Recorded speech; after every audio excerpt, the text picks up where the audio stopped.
What's up, guys? Welcome to Prep, Cook, Plate, Repeat. This week's episode, we're making pork tonkatsu. If you don't know what pork tonkatsu is, it's pretty much a Japanese version of a pork fried cutlet. We're going to be using some boneless pork chops. We're going to serve that up with some green cabbage and some soy spicy cucumbers. Let's get to it. The first thing we want to do is our soy cucumbers. So we're going to cut up. I got 2 cucumbers here. I'm not going to peel them. I'm just going to cut the ends. Now I have a Persian cucumber. You can use a regular long cucumber, which is known as hothouse, or like the traditional cucumbers you see in the supermarket. We're going to cut it in half. And you can do this whatever you want. You want to make half moons?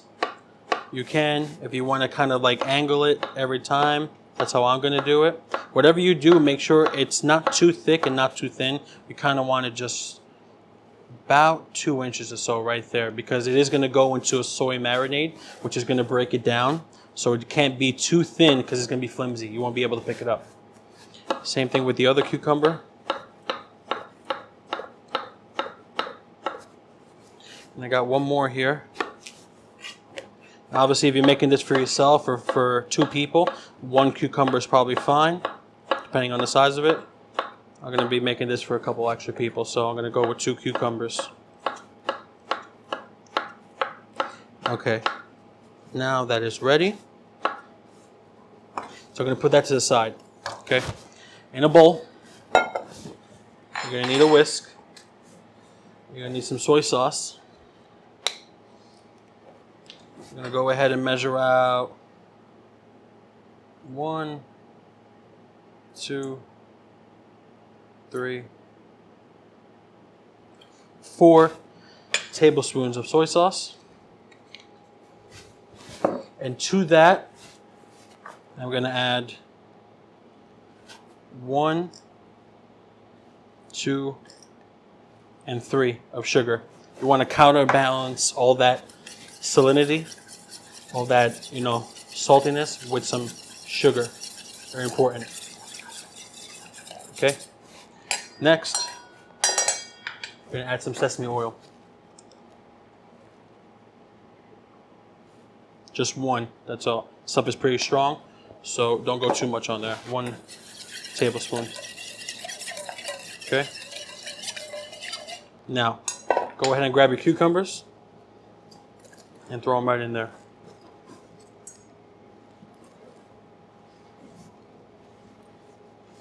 Okay. Grab a spoon and go ahead and mix. You want that brine, kind of, that marinade, to go ahead and coat your cucumbers. Look at that. That's nice. Now, we're going to add to this, we're going to kick it up and make it a little bit spicy, okay?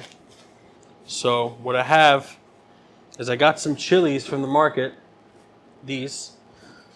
They're pretty much, in comparison to heat, I would say they're like a serrano chili, which is spicier than a jalapeno. So these do have kick.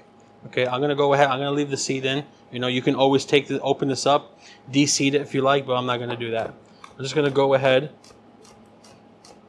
and chop this up. Okay, this is what you're gonna get. Pieces like that, right in. I'm gonna go ahead and throw 2 in there because we like to make it a little spicy. Okay, right in. I'm gonna go ahead and mix all this up. Now I'm gonna give this a taste because I want to taste for saltiness. I want to taste for sweetness. I want there to be a balance. I don't want there to be too much of either or. Okay, as you can see, that has really coated everything nicely. Go ahead and try that.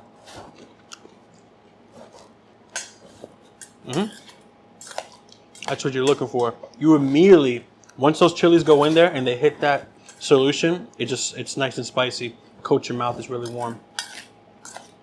All right, that can get wrapped. This can get made a day, 2 days in advance. If it sits for like 3 days, it's gonna get even better. Flavor's gonna be more pronounced, deeper flavor. It's really, really good. So go ahead, wrap that up, throw that in your refrigerator. I'll keep that to the side. Next, we're gonna wanna do our cabbage. I have a green cabbage here.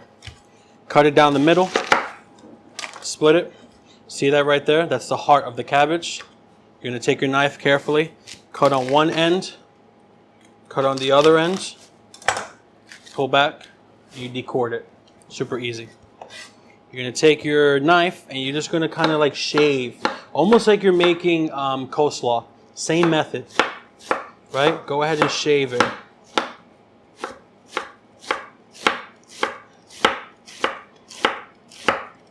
And we're good right here. We're half a cabbage, quarter of a cabbage really. Just break that up, okay? Now, I gotta get a bowl, so we'll be right back. I got my bowl, got my cabbage in there, right? We're gonna go in with some sesame oil. We're gonna do a tablespoon, right in, okay? I got some cilantro here. I want to add some freshness to this dish. So, stems are fine. Listen, that's okay if stems are in there. No worries. Just take your cilantro, just break it up just like this. Okay? Add some color to that, add some freshness. It brightens up the dish. It's nice. We're going to add some salt next. Some little bit of salt. It's going to also help break down that cabbage. Right, it's gonna draw out some moisture, so it'll be a little easier to eat. And I got some black pepper here. I'm gonna go right in. I'm gonna give this a really good mix. Now, if you see it's a little dry, you can always go ahead and add some more sesame oil. Okay, this one can use just a bit. We don't want it to be drowning in any oil. Okay. Just like that. Perfect. All right.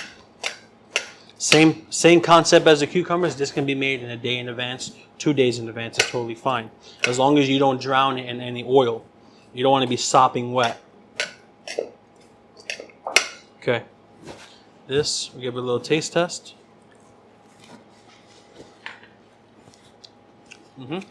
That's good stuff. All right, we're going to put this to the side, clean up real quick, and we're going to start our pork. So we'll be right back. All right, so we got the cucumbers out the way, cabbage is out the way. Next is our pork, the star of the dish. We need to set up a typical breading station. Flour, egg, and breadcrumb. I got my flour. This is all-purpose, right? I got my eggs, which I'm about to beat now.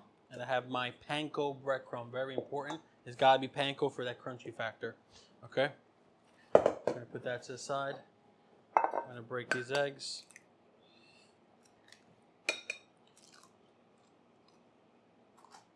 Okay. Just go ahead, just give it a quick beat.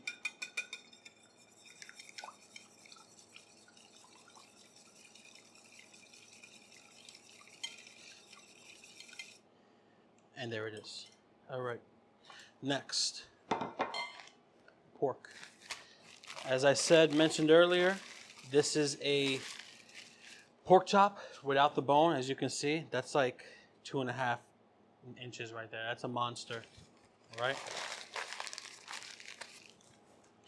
We're gonna cut this in half. Take your knife, right down the middle, just like that. We're gonna trim some of this fat off. We don't want too much fat. This is getting fried, okay?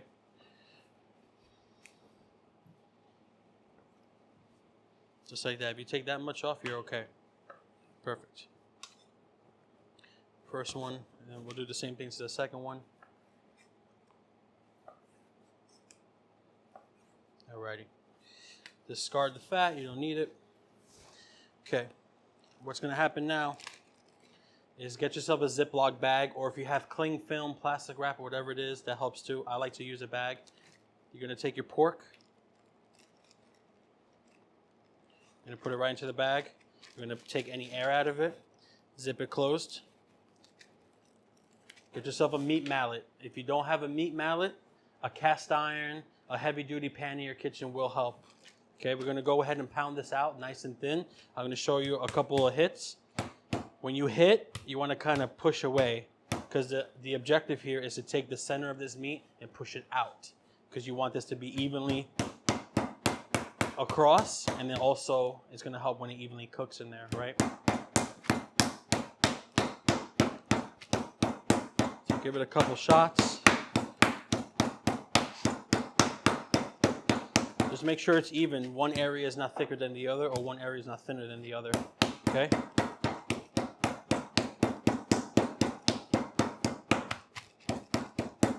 I like to flip it around. Check this side out.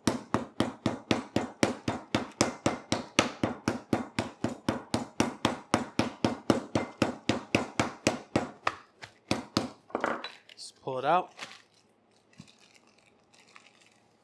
That's what you got. So you can kind of see your hand behind it, but it's not too thin. This is what you want. All right? So we're going to go ahead and season this. Salt. Both sides. Pepper both sides. Okay. I'm going to put that to the side. We're going to let that chill for a minute or two. Just let it relax after we've been beating it up. In the meantime, that's relaxing. In your egg, go ahead and grab yourself 1 garlic clove. I have a zester here. A cheese grater will work too. Just go ahead and zest 1 garlic clove into your egg mixture. So just give us a little more flavor. Okay. Whisk that up. Perfect. Now, this pork chop is ready. We're going to go ahead. We're going to hit it with our flour first. Just make sure it's evenly coated with flour on both sides. Get all those spots, the back. Dust off any excess flour. Okay, that's what you should have. That's what it should look like. Both ends. Beautiful. Next, egg. The egg is what's going to make the breadcrumb stick. It's going to adhere to it. Okay. Nice. Same concept. Just get some of that extra egg off. Okay. Flour. Oh, excuse me. Breadcrumb right in. Push it down really nicely so it's evenly coated. Next, other side, same. And then just take some breadcrumb from the sides and kind of just put some on top. Okay. I'm going to pick it up. I'm going to take some more breadcrumb. Just dust it right on top. Because we want to get some color on these, right? We don't want to get any color on the pork chop. We want to get color on the breadcrumb. So it's important that it's covered throughout. Okay. Dust off any extra. All right. I'm going to bring over the oil and we're going to fry this baby up. So we'll be right back. All right. So I got my oil in a cast iron pan. I got it set about 360 just because when this goes in, the oil is going to drop immediately because I'm putting a cold product or room temperature product into the oil. Just naturally, it's going to bring it down. So I'm going to go right in with the pork chop that we breaded. Carefully. Away from me. Okay. Just going to let it do its thing. We're going to pull this out when it gets nice and golden brown. It's not too thick to where we have to worry about the center being cooked. Once this is brown, it is cooked. All right. So cook this for about 5 to 6 minutes. And we're going to flip it over. You're going to cook it for additional about a minute. And then it's ready to go. So when this is ready, we'll pull it right out. So we'll be right back. All right. So as you can see, our pork chop has a beautiful brown color on top and on the back. All right. I'm going to go ahead, put it right on. Always important, a little bit of salt, just a touch. Okay, we're going to keep this aside. We're going to get rid of this. We're going to make the Tonkatsu sauce. That's why it's called Pork Tonkatsu, because there is a sauce that goes with it. It's super simple sauce. We're going to show you. We're going to come right back. All right, so pork is ready. Everything else is ready. We're going to make the Tonkatsu sauce. You're going to need some ketchup. I'm just going to eye this. It's probably about like 4 tablespoons right there. Worcestershire, whatever you call this sauce. Very little. It's very powerful. That's it. Oyster sauce, key ingredient to tonkatsu sauce. About 2 tablespoons right there. Give that a good mix.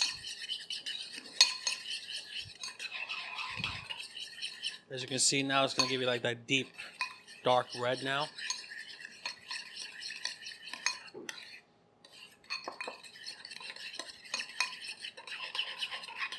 Perfect. Put that to the side. Now we're going to start plating up everything. So, first thing is our cabbage.